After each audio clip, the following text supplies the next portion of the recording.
All right, so today we're going to take a look at another DBQ as we're down to the final 2 days before the exam. I want to share my screen with you guys and show you the review sheet that we've been working with.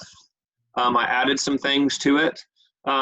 So first of all, I'm going to go through this really quickly. We've done it on the last two calls, our last two Zoom classes, so those are up on the video. If you guys want more of an explanation of these first few steps, I would advise you go back and watch that, or I don't mind explaining it at the end of this class today if you want, but I've been going over the steps of how to address the question, like right when you get the prompt, what you would do.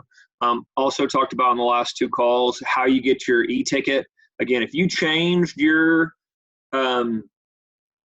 if you went in and verified your email address, you will get an email probably tomorrow morning. It's supposed to be within 48 to 24 hours of the exam. You will get a copy of an e-ticket that will have your password, and you will then follow the link, and boom. All you'll have to do the day of the test, again, get on there 30 minutes early, 12:30 on Friday.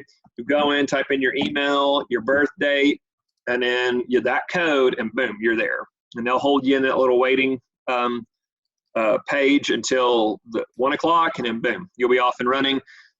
And I'm going to repeat this several times just to make sure you guys remember. I've been working with some guys who've done some practice exams, and I'm going to actually show you guys one tomorrow. So I did that the other day where I just took one, grabbed an old one, and I tried to write it in the time in 45 minutes looking at 5 sources. It is going to be, you are going to be really pressed to not be able to look at your notes. If you want to have your graphic organizer out there that we've talked about in the past, and that's this document right here that I shared with you guys, where it's got each time period and you can go add evidence in there. I think that's a great resource. I think that's something great to do beforehand so that you're ready and so that you have those things on your mind. But 45 minutes is going to go really quickly. So you want to have that information reviewed. You're going to be looking at that document. You're going to be writing, and that 45 minutes is going to go by really quickly. So I'll go over these steps here in a minute, but I want to show you these resources again. So you have that graphic organizer. I've linked to it here at the bottom of the study guide. I think that's a really good resource. There's also this 5-able study guide that I've linked to. And again, if you want to go back over some of these time periods, boom, they have a link to every one. You click on them, they have videos. They have a quick overview of the skills from that period. They have these little articles over each of them. It's a great way to go back over those things. And then they also have that video I started off the call talking about, which is this. It's about an hour and a half, I think. So it is rather long. Yeah, an hour and 40 minutes. But again, he's a good AP US history teacher, and he just goes through all of it. I mean, he goes back to the first period that they can ask you about, and he just works his way through and says, hey, they could ask you a DBQ like this or like that, and he covers the material. So it's really great. He does a really great job of covering all that. So I've linked that on here as well. Now, I mentioned I was going to tell you guys kind of my thoughts on what I think they might ask you guys. And again, I'm just basing this off of what they've asked you the last few years. They have not asked any questions, any DBQ or essay questions about the Articles of Confederation through the Federalist era. So Articles of Confederation through the Constitution. They haven't asked one. Boy, this year, especially with like them using the Hamilton guy as a reviewer, they might ask you a question about that. You know, so a great thing to review would be the strengths and weaknesses of the Articles of Confederation. Why did they start the Constitution? Who were the Federalists, the Anti-Federalists? What did they disagree on? All of those things I think would be something to make sure that you look over. Some of the other areas they haven't asked questions about lately, so they're probably due to ask about again, would be like the age of Andrew Jackson. So again, that could be multiple. They could ask you about the Indian removal. They could ask you about the first really democratic election where most people got to vote. They could ask you about him fighting about the national bank, that he did not want a national bank, that he wanted more power for the presidency. Again, any of those topics they could use and ask you about that era. I think that you want to look over those as well. Another one they haven't asked about lately is manifest destiny, the belief that Americans should gain all of the territory all the way to California. I think that's a topic that they haven't asked about, so that could be potential. Another one that they have not asked about, and I think it would be kind of a trickier one, but I think they could ask about it, is Reconstruction. So after the Civil War, when the country's being put back together, what life was like for African Americans in the South, and how the country was healed. I think several of the things you'd want to look at there is that African Americans were still treated very poorly in the South. If you guys remember us talking about things like the Freedmen's Bureau or indentured servitude, there were a lot of those type of things that still went on. So I think that that could be a topic. And the last one would be the Great Depression and the New Deal. Those are easy ones to ask you about because they could show you graphs, they could show you charts of how bad the Great Depression was and how much it affected the economy. And then they could show you the New Deal programs. They could show you a lot of examples from that as well. So those are the top 5 topics I think they could ask you about. Again, I could be wrong, but again, for those of you that are like, they only have a little bit of time left, what should I focus on? That's kind of why I say that. If you're one of those that you're really crunched, you're not going to be able to sit through that, hour and a half review that gentleman did. I think that these 5 topics, again, a good overview. I know several of you Millwood students, when we would kind of look things up, you guys found some good websites like AP Notes to give you like a really high level view of certain events. I think that would be really good to do to help cover those. I'm going to try to talk a little bit more about them tomorrow also to give you guys some more specifics. So that's my thoughts on what they could ask you. So if there's no questions on that, I'm going to move into an essay that they asked a few years ago and show you guys some good responses to it. I'm actually going to show you an essay a student wrote, just to give you another good example. I'm going to read through it for you so you can see. And they got a really high score on it. So if there's no questions, I'm going to jump into those things. So let's start off with, this is from 2017. This was a DBQ they asked. Do you remember now they've cut down the amount of documents from 7 to 5, so you won't have to look through quite as many. So here was the question was, evaluate the extent of change in ideas about American independence from 1763 to 1783. Notice the extent of change. So one, you're going to talk about how things changed, and you're going to talk about how things remain the same. Okay, so those right there, those are your two of your body paragraphs. One is change, one stayed the same, and I'll tell you about the third body paragraph and what you can do here in a minute. So notice when we're talking about the tips here on the exam, the first thing we're doing is we're reading the prompt. We're looking at what was being asked of us. We determined it was change over time. Okay. The other thing I want to put on here, they could ask you to evaluate causes. Okay, that can be asked also. That they say, hey, so what are the causes here of, or which was the major cause, or rank the causes? They could ask you something like that as well. So what we did is we came on and we found out that they were talking about change over time. Did they give us any categories? Yes. So they said, how much did it change? So we're going to have one category of change, one category of stay the same. And what we're going to do is a third category of what else would we like to know? So additional evidence will be our third. So time period, yep, they gave us a time period. So boom, we're ready to move through the documents. Notice how quickly we did that. So boom, document number 1 is this teapot. And on one side it says Stamp Act, no Stamp Act, and on the other side it says America, liberty restored. So again, I attached this to the meeting today, but there is a document, find where I saved it. It looks like this. Again, I put it on the invite and I've attached it to this other document.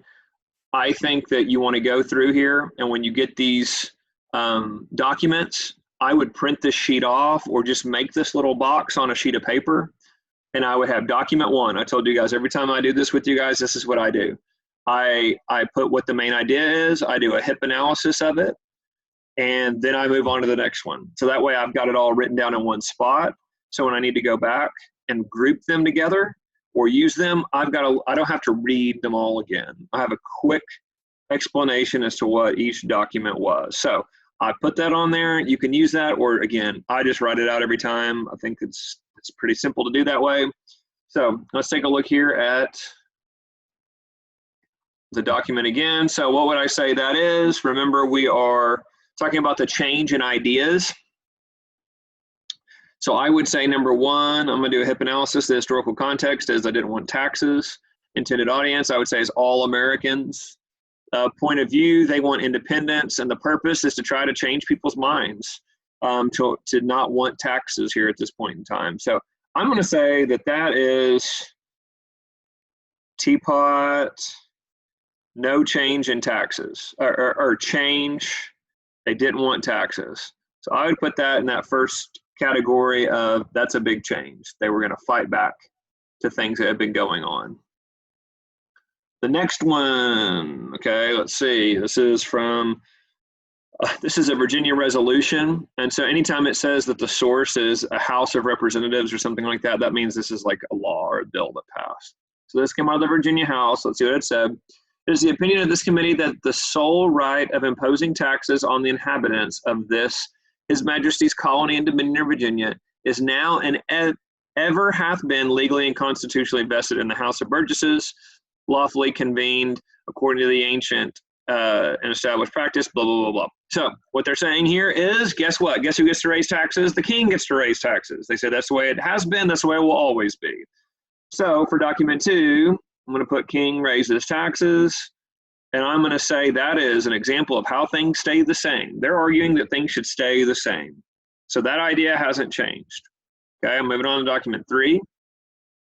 This is from Samuel Adams from 1772, The Rights of Colonists. All men have a right to remain in a state of nature as long as they please, and in case of intolerable oppression or civil or religious, to leave the society they belong to and enter another.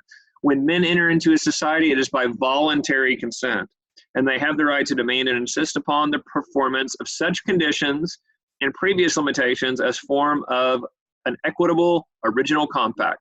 The natural liberty of man is to be free from any superior power on earth, not to be under the will or legislative authority of man, but to have the law of nature for his own rule. Okay, so I'm going to say that's a change, and that what he's asking for is that they get to remain in a state of nature. I think you could make multiple arguments on that, but we know Samuel Adams right here is pushing that we are going to fight back against that. We want to remain our own authority, so I'm going to say he's pushing for revolution. So that's going to be a change document for me. And I'm trying to pick up the speed just to kind of show you guys how quickly I would move through this. I would move as quick as I'm moving through it right now. Quaker leaders addressed the Pennsylvania Colonial Assembly, January 1775. So this is a speech they gave to the Colonial Assembly. Having considered with real sorrow an unhappy contest between the legislature of Great Britain and the people of these colonies and the animosities consequent therein, we have by repeated public advices and private admonitions used our endeavors to dissuade members of religious society from joining the public resolutions promoted and entered by some of the people that we've apprehended. Therefore, we are therefore incited by a sincere concern for the peace and welfare of our country publicly to declare against every usurpation of power and authority in oppositions of the laws and government and against all combinations, insurrections, conspiracies. Well, okay. So what they're saying right now is they want things to remain the same. They don't want there to be a revolution. They're going to fight against a revolution. They want things to stay as they are. So I'm going to put Quaker leaders stay the same. Okay, so that would go in my stay category. So let's move on to document 5, and we're going to stop after document 5 because, remember, you're only going to get 5 on the exam on Friday. You're not going to get the 7 that they usually get. So let's read this one. Janet Shaw, a Journal of Lady of Quality from June 1777. She was a Scot visiting her brother, a merchant in Wilmington, North Carolina. At present, the martial law stands thus.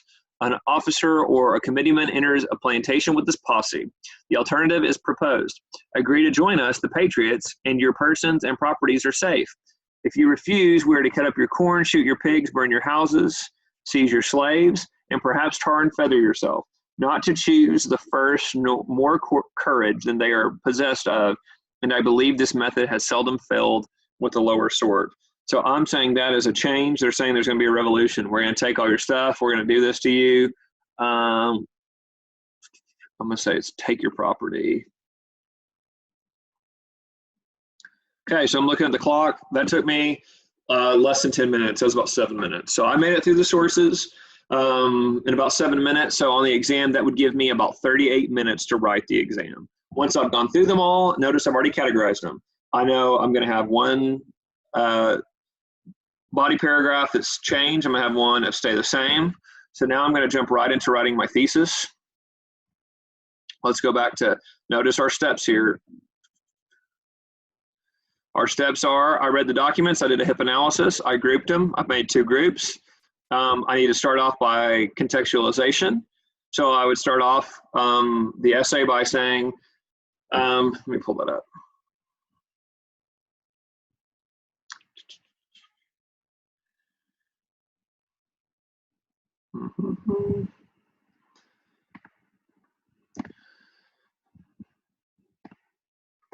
All right, so here's how I would start that off.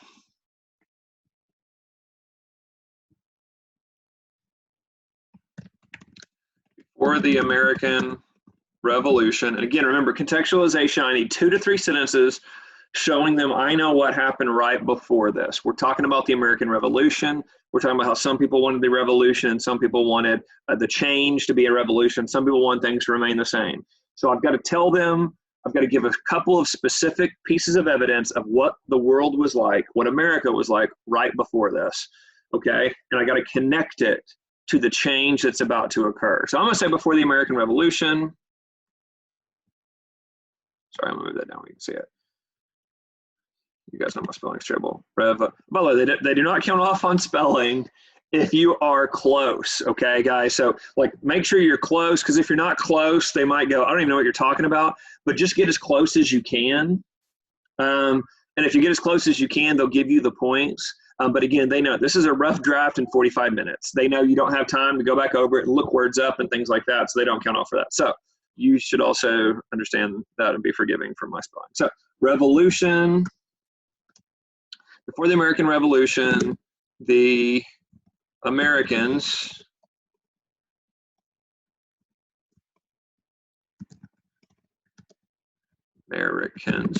were a religious group of people who were creating their own colonies and government. During this time, there was the first Great Awakening, which caused many more people to attend church services. Also, during this time, Americans began to move westward, setting up more farmland and herding cattle. Throughout this time period, settlers would have different types of interactions with Native American tribes.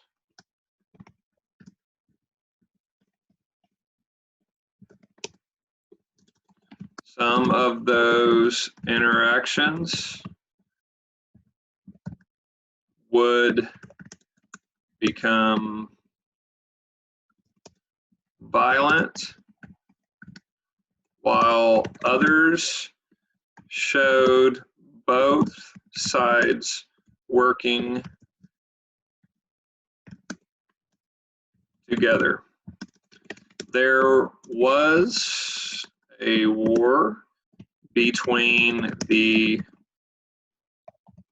British and the French, where the Americans and Indians found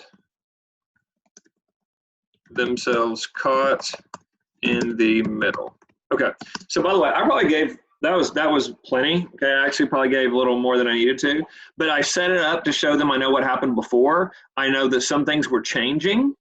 Okay, people were moving west. There was a great awakening, so there were religious movements that changed things. But I also know that there were a lot that stayed the same. You know, there's these interactions with Indians. There were some positive ones. There were some negative ones.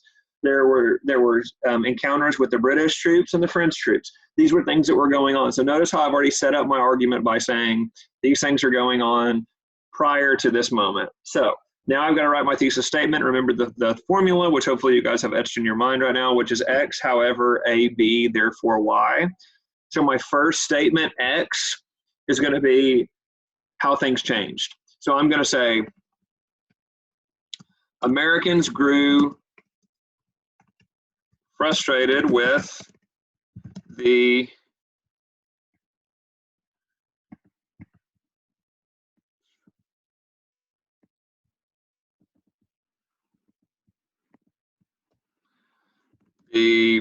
British government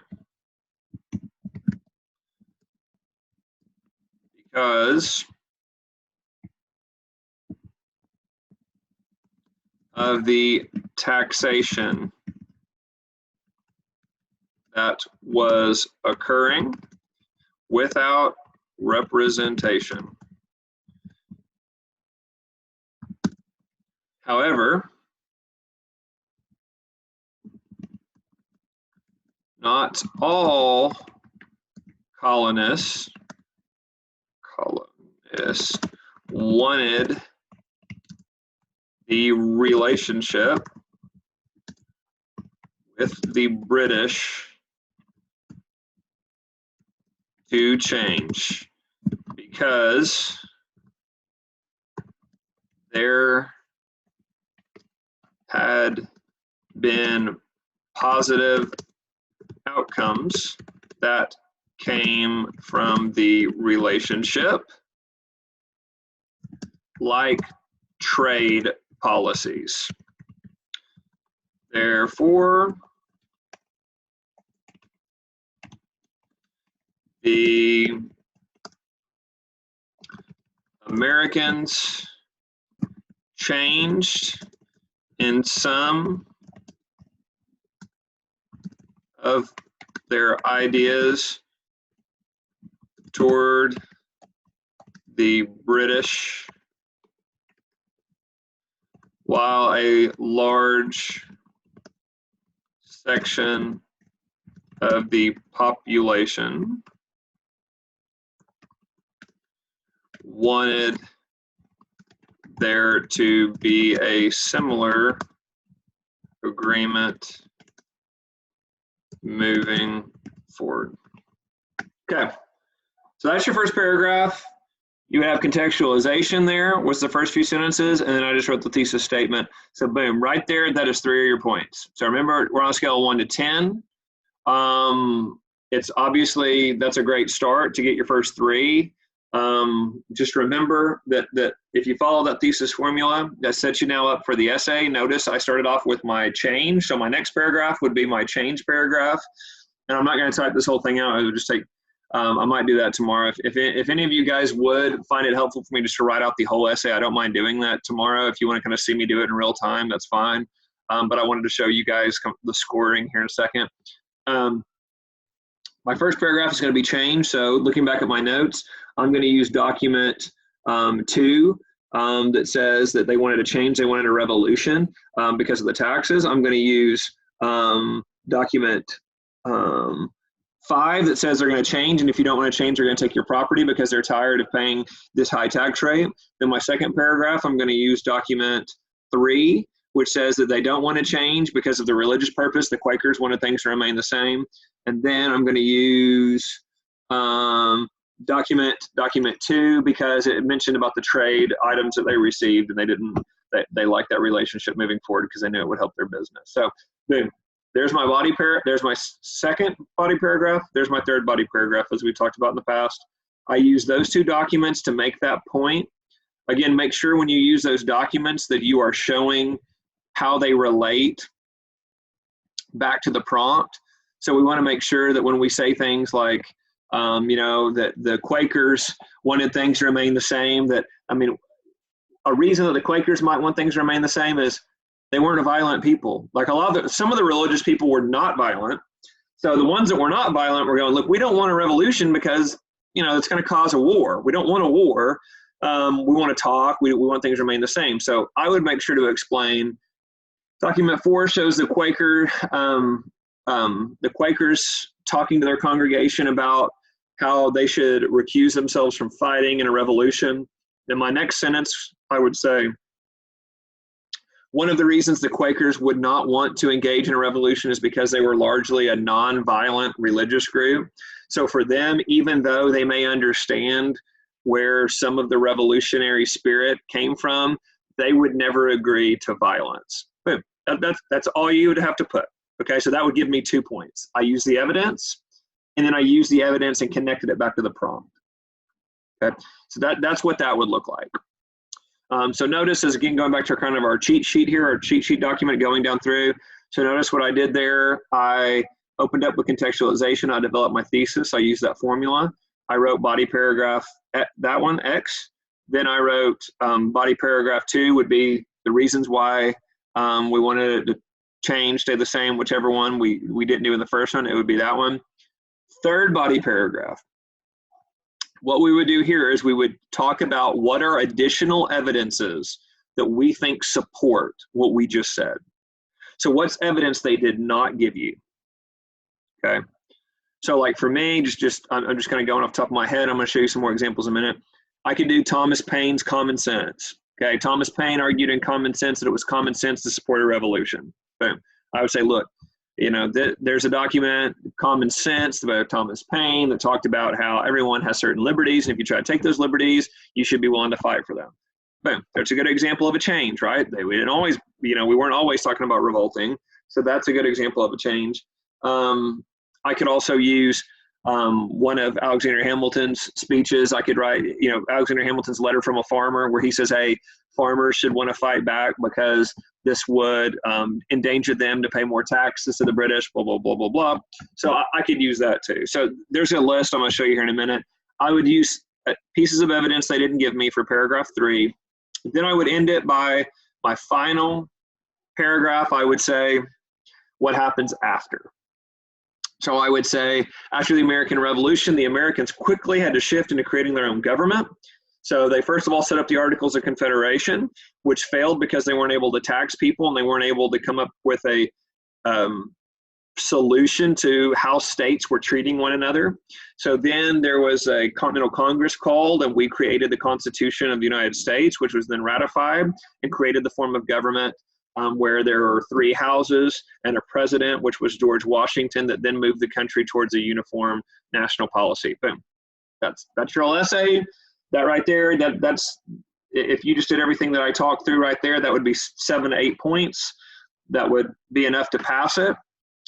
Clearly, like if you got 7 points, that would be the highest score. And so if you did beyond that, it's even better. But they're looking at a 7 would be a 4 or a 5 on the exam. If you scored beyond that, that would be outstanding. The way that you would turn a 7 into a 9 or a 10, I'm going to mention this. And again, if you guys want me to get into this later, I talked a little bit about this on the call yesterday, but they have 2 points for what they call complexity. And what that means is at some point in your essay, you have to argue that one of the arguments you're making is rather nuanced. So by that, what I mean is when I made the argument that the Quakers, I'll use that as an example, that the Quakers did not want to engage in a revolution because they were nonviolent, they were pacifist. What I could say is, even though they were a nonviolent group, we saw some other religious groups like the Anabaptists that were traditionally nonviolent that decided they could be violent for this revolution because it was to protect their God-given rights. And since this was a violation of their God-given rights, God would not look negatively towards them fighting in that. So not all nonviolent religious groups in America refuse to fight in the war. So I want to, now that right there, that would help me get those 2 extra points, because what I did was I showed one of my examples is true, but there's also a similar example that shows that while some of the groups did like I explained, there are some that didn't. So I'm showing complexity. I'm showing that it's not just all simple that everybody believed this or that, that one of my arguments actually, there's some complexity to it. That's a really hard point to get. I've talked about this a few times. So on the exam, 0.4% of students get those 2 points. So it's a really hard 2 points to get. So if it sounds kind of complicated, I get why students get frustrated with it, but I did want to mention that to you guys, that if you make a point and you think, ooh, but there's this one other, there's this kind of side note, like it's true, but also this was happening, that's the perfect time to drop those like 2 or 3 sentences in there and explain that. Explain, yes, this group believed this, but they also believe that, or this other group like them thought this or that. That is a great, and you can put it anywhere in your essay. So at any point in your essay, if you think of something like that, throw it in there, and that would kind of put you over the top. So I don't mind us answering other questions in relation to that. I just don't spend a lot of time on it because it can be really tricky and it can be kind of in the weeds. But if anybody wants to talk through that further, I don't mind doing that.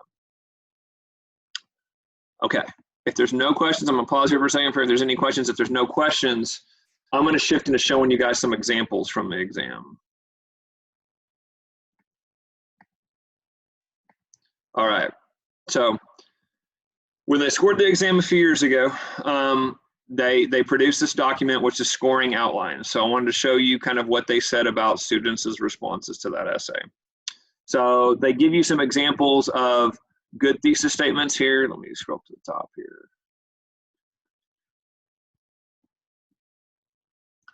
They give the document summary, but here's an example of an acceptable thesis. The ideas about American independence changed greatly from 1763 to 1783. In the beginning, colonists only wanted representation and say in the legislation of new laws, but by 1783, they wanted true freedom from British rule.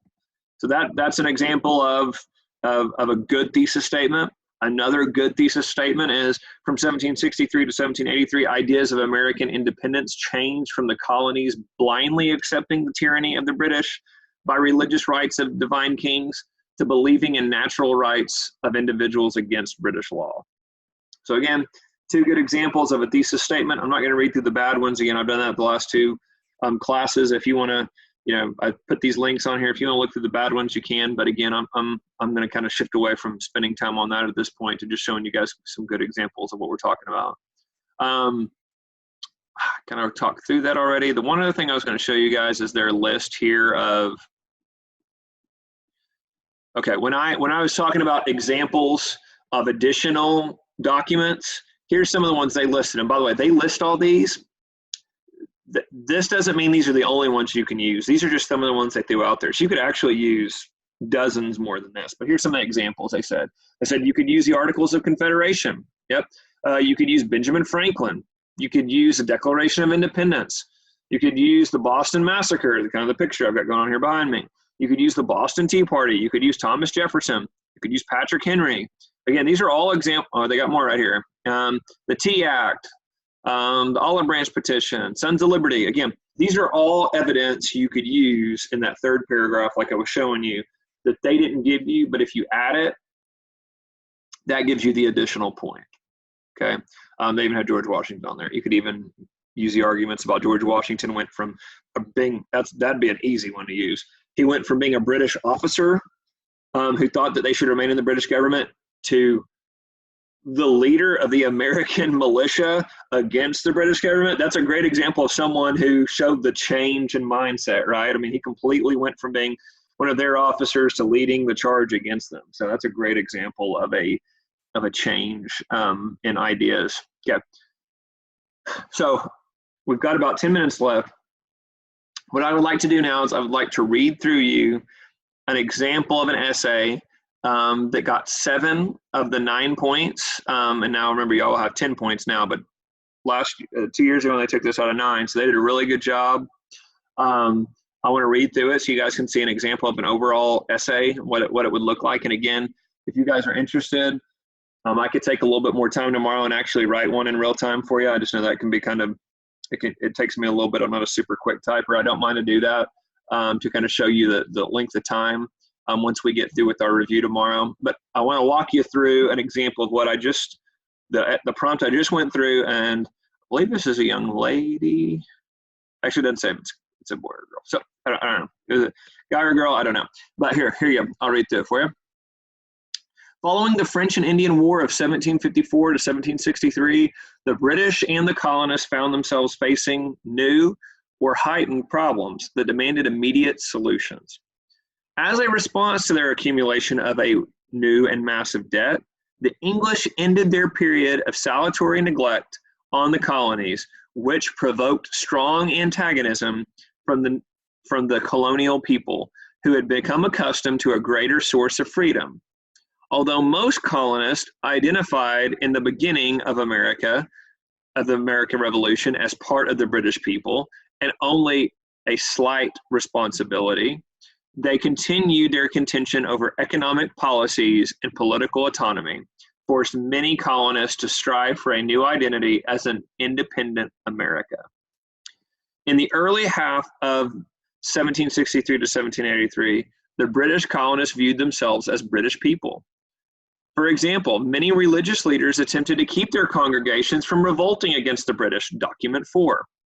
Due to the Great Awakening, there was a conflict between the old lights and the new lights.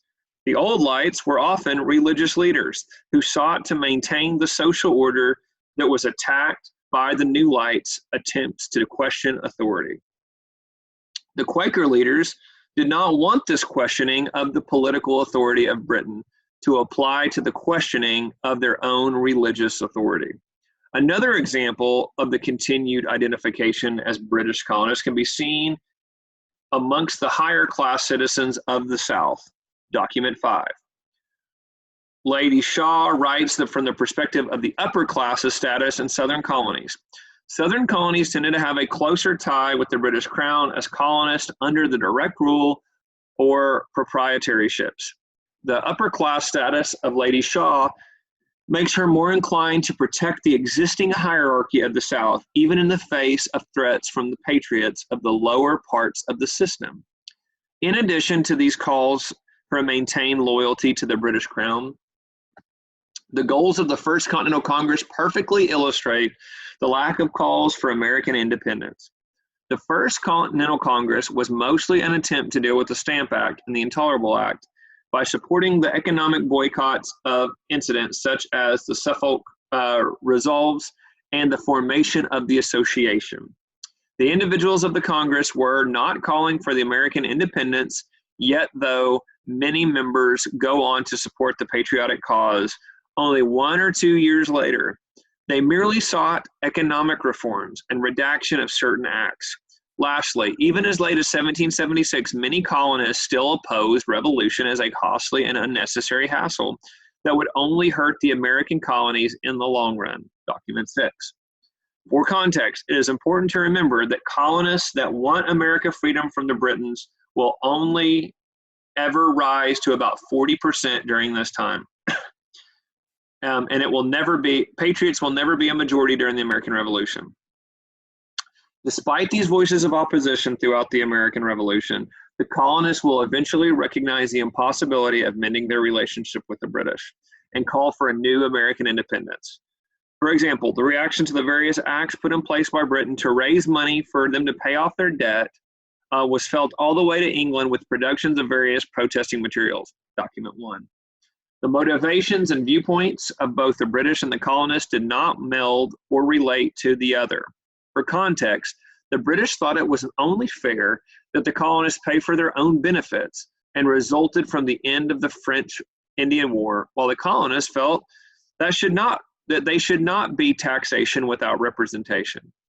The opposition between their perspectives would only contribute to growing tensions between the British and the American colonies.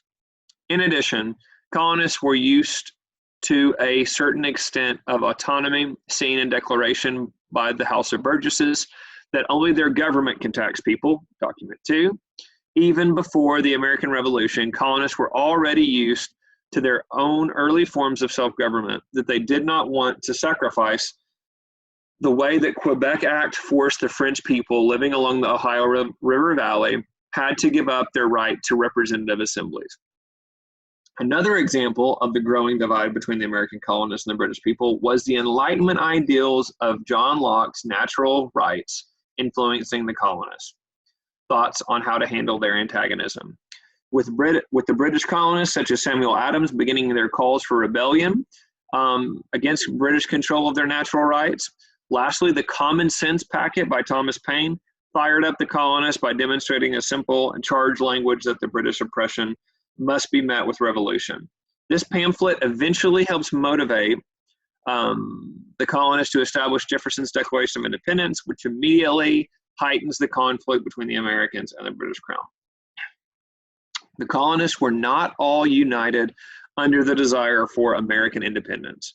Growing tensions over economies and political autonomy divided the British and the American viewpoints beyond repair and led to a desire for the independence in America. This revolution is similar to the French Revolution, which would occur only years later in 1789. The French were inspired to the Enlightenment ideals that similarly motivated America, like Rousseau's governing vision and the success of the American Revolution. However, the American Revolution ends with the successful establishment of a democratic government, while the French Revolution ends with a dictatorship of Napoleon. Okay, sorry guys, I know that was a lot to read, but I just wanted you to see one in its entirety. Here, an example of what we've been talking about. I want to point out just a few things, and I'm going to see if there's any questions before we end class today. First of all, I want you to notice how they label the documents. They literally just do like a parentheses, document 4, parentheses, document 1. That is how I encourage you guys to cite your documents. You can say in document 3, blah, blah, blah, blah, blah. That's fine if you want to do it that way. Sometimes that can just be a little clunky, you know, instead of saying in document 2, blah, blah, blah, in document 3, you can just say it and then just put parentheses, I got this from document 3, okay? I think that makes it read a little bit better, but again, either way is fine. The other thing that this student did that I thought they did a really good job of was notice the commentary. Notice how they're explaining all the evidence they use. When they say something, they make sure to explain. When they say the First Great Awakening, they explain what it was. But there was a conflict between the old lights and the new lights, that the old religious leaders were clashing with the new religious leaders who wanted to bring more people to church. I mean, again, you want to make sure you explain your evidence. If you don't explain the evidence or don't explain your reasoning, you're not going to get the points for it. You got to make sure that you explain why you're using the things you use. At the end, I thought the student did a good job. She used the example I did about Thomas Paine's Common Sense. That's a good example of an additional source. Again, there's several you could have used there. And notice at the end, the only thing they did that, I mean, it's fine to do this, but after it was over, they jumped to the French Revolution and said, hey, after the American Revolution, the French Revolution happened. I think it would be best to stay in American history and say something else that happened in American history after that. So again, my example was talk about the Articles of Confederation, talk about the Constitution, talk about the election of George Washington, but keep it in American history, I think, is your safer bet there to get that last point for context. Because again, they're looking for context that you understand American history. So that would be my one quibble with them. But again, they got most of the points, so I think they did a good job. And I think that's a good example of what that looks like as an entire essay. So any questions for me? And again, guys, I know that some of these lessons I've done with you guys have been a little dry, and you guys happen to listen to me a lot. And again, if we were in school throughout all this, I would have tried to break it up more, but just considering our limited time, I want to be sure we get the most out of these. So I really try to make sure that I'm giving you guys some good examples of what you're looking for. So I hope it's been helpful. But again, if there's any questions here before we get off the call, I just want to say a couple of other things. But do you guys have anything about what we went over today, or any questions about the exam itself?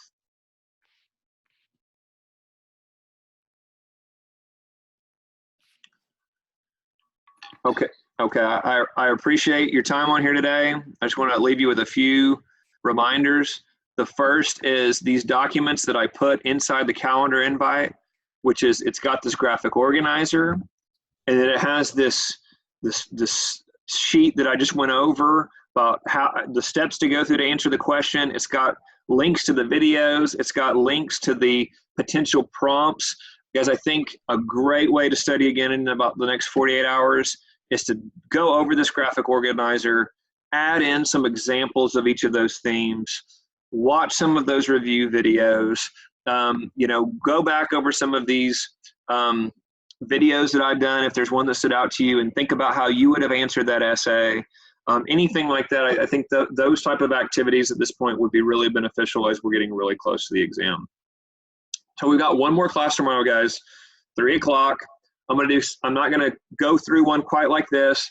My plan tomorrow is to do really high level review on some evidence that you can use to talk more through what I think that the question could be and how you can kind of study the night before the exam. And again, I don't mind doing, staying on longer tomorrow if we need to do a little bit more if there's any questions. But that's the plan, and that'll be it, guys. So if there's no other questions, I really appreciate it, guys. I know it's about to be 4 o'clock.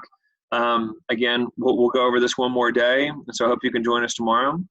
But thanks for joining the call today, and I will talk to you guys tomorrow. So I appreciate you everyone joining, and I'll talk to you soon.